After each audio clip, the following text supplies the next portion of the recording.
Hello dear. मैं एक बार फिर लेकर आया हूँ रिवीजन क्लास मैथ्स की 10th की। और आज से मैं शुरू कर रहा हूँ चैप्टर 1 जो बोर्ड में 4 अंक का है, जिसमें 2 क्वेश्चन आएंगे एक एक नंबर के, एक आएगा 2 नंबर का। जो ये 2 क्वेश्चन एक एक नंबर वाले हैं वो ऑप्शन वाले क्वेश्चन हैं, और मैंने अपने एक्सपीरियंस से आपके सामने 12 क्वेश्चन रखे हैं जो बुक से टिक भी किए हैं। उन्हीं का मैं यहाँ पे सॉल्यूशन भी कराऊंगा। जैसे प्रश्नावली 1.1 से प्रश्न 1 है, और उदाहरण 6 और 7 हैं, और प्रश्नावली 1.2 से प्रश्न 1, 3 और 4 हैं, और उदाहरण 9 और 11 7 में पर में भी हैं। प्रश्नावली 1.3 से प्रश्न 1 और 3, और प्रश्नावली 1.4 से हैं प्रश्न 1 और कुल प्रश्न अपने जो उदाहरण वगैरह पर में सब मिला के 12 प्रश्न हैं, जो इन्हीं के साथ हम इनका सॉल्यूशन भी करेंगे। तो बना रहे हमारे साथ। इन क्वेश्चन का आप स्क्रीनशॉट भी ले लीजिए ताकि सॉल्यूशन करते समय आसानी से आपको पता चले। प्रश्नावली 1.1 का पहला क्वेश्चन जो अभी हमने पहले टिक लगाया था, यूक्लिड विभाजन एल्गोरिथम द्वारा एसएफ ज्ञात कीजिए। एसएफ आपके 2 तरीके से पूछ सकता है। एक तो पूछ सकता है अभाज्य गुणनखंड विधि द्वारा, एक पूछ सकता है अपना यूक्लिड विभाजन एल्गोरिथम द्वारा। तो अभी मैं कर रहा हूँ यूक्लिड विभाजन द्वारा एल्गोरिथम जो एसएफ ज्ञात करना है। सबसे पहले आपको लिखना है जो यूक्लिड विभाजन एल्गोरिथम वो पर में लिखनी है ए बराबर बी क्यू प्लस आर, जहाँ आर का मान है वो 0 से बड़ा रहते हैं और बराबर भी हो सकता है, और बी से क्या रहता है, छोटा रहता है। अगर सीधी भाषा में बात करें नॉर्मली तो भाजी बराबर भाजक इंटू भागफल प्लस शेषफल। सबसे पहले आपको क्या करना है, एसएफ ज्ञात करने के लिए बड़ी संख्या में छोटी संख्या का भाग देना। बड़ी संख्या में आप जैसे यहाँ 135 का भाग देना है 225 में। जब तक शेषफल 0 नहीं आता तब तक अपना आपको भाग देते रहना है। 135 का भाग 225 में गया एक बार, पीछे आया अपना शेषफल 90, फिर वापस 90 का भाग देना 135 में, वो भी गया एक बार। 135 में 90 का भाग एक बार, 90 निकल गया तो 45 आया। 45 का भाग देना फिर 90 के अंदर, जो ये का भाग 45 का भाग 90 में गया फिर 2 बार, और शेषफल आ गया 0। अब ये जो 45 आया है ये क्या है अपना 135 और 225 का एसएफ।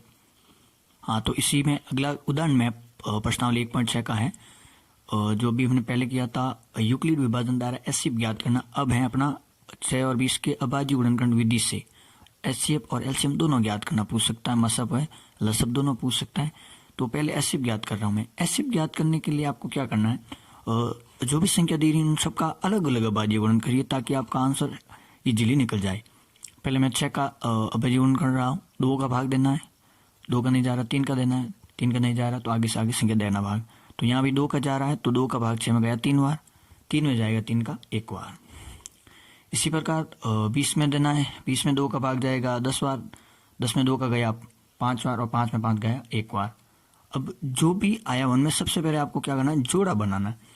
जैसे 2 का एक जोड़ा बन रहा है तो 2 लिख दीजिए। अब 3 का नहीं बन रहा है तो नहीं लेना है, 2 का इसमें नहीं बन रहा है तो भी मतलब, 5 का नहीं बन रहा है तो भी मतलब, तो जिस संख्या का जोड़ा बन रहा है उसको ले लीजिए, वही आपका क्या हो जाएगा, एचसीएफ हो जाएगा। इसी प्रकार अब एलसीएम की बात करें तो एलसीएम में आपको अलग अलग अभाज्य गुणनखंड न करके एक साथ कीजिए ताकि आंसर आपका आसानी से निकल जाए। जैसे यहाँ पे मैं 2 का भाग दूंगा तो 2 का भाग 6 में गया 3 बार, 10 में वही 20 में गया 10 बार, और फिर 2 का भाग देना है, 3 में नहीं जाएगा तो रहने दो, 3 वापस आ जाएगा, 10 में गया 5 बार।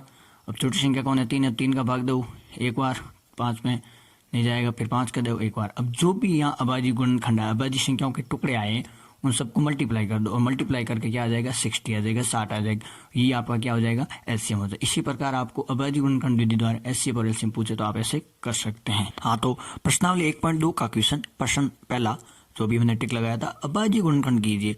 और या क्वेश्चन ऐसे भी पूछ सकता है घातों के रूप में लिखिए, तो अभी कई पिछले बोर्ड में भी आया हुआ था ऐसा क्वेश्चन। तो अभाज्य गुणनखंड आपको वैसे भी नॉर्मल सिंपल से आता ही है। भाग देखिए सबसे पहले 2 का भाग देना है, 2 का भाग देते हैं तो 140 में गया 70 बार, 70 में गया 2 बार, और 70 में 2 का गया 35 बार, 35 में 5 का गया 7 बार, 7 में 7 का एक बार। तो ये आ गई है अभाज्य संख्या, इनको मल्टीप्लाई में लिखिए। घातों के रूप में अगर लिखना है तो आपको जितनी घात दी है भाई, जिसकी संख्या जितनी बार है उतनी घात लगा, जैसे यहाँ 2 बार है तो 2 घात लगा दीजिए, और 5 का 5, 7 का 7। हाँ, तो प्रश्न 4 प्रश्नावली 1.2 का एचसीएफ जो 306 व 657 दिया है इनका एचसीएफ 9 है, और आपको इसी का एलसीएम ज्ञात कीजिए। वैसे फॉर्मूला ही आपका एचसीएफ इंटू एलसीएम बराबर होता है यूएक्स इंटू वीएक्स, यानी 2 संख्याओं का गुणनफल बराबर होता है एचसीएफ इंटू एलसीएम। आपको एलसीएम ज्ञात करना है तो एचसीएफ मल्टीप्लाई में है तो डिवाइड में चला जाएगा भाग में, और 9 से 9 है वो 306 से कट जाएगा 34 बार, और 34 को 657 से मल्टीप्लाई करेंगे तो आ जाएगा अपना 22,338। ये आपका एलसीएम है। आपको एलसीएम की जगह एचसीएफ भी पूछ सकता है दो संख्याओं का देके। नेक्स्ट उदाहरण 9वां, सिद्ध कीजिए कि √3 एक अपरिमेय संख्या है। ये क्वेश्चन थोड़ा इंपॉर्टेंट भी है। ऐसे 2-4 और क्वेश्चन है जो इसी की तरीके से पूछ सकता है। √5, √2 जो सेम प्रोसेस है, और पूछ सकता है 3+√ वगैरह। आंसर में देखिए, माना √3 एक अपरिमेय संख्या थी, लेकिन हमने क्या कर दिया, परिमेय मान लिया। उल्टा मानना आपको। परिमेय है तो जैसे p/q रूप में लिख लेंगे, तो यहाँ पर भी √3 बराबर a/b हो गया, जहाँ a और b क्या है, सहअभाज्य संख्या, अभाज्य संख्या है, यानी इनका एक के अलावा और कोई दूसरा गुणनखंड नहीं है। b को इधर भेजेंगे तो मल्टीप्लाई में आ गया। अब दोनों तरफ क्या करेंगे, वर्ग करेंगे। दोनों तरफ वर्ग करने पर b² हो गया, √3 का √3 हो गया, और a² हो गया।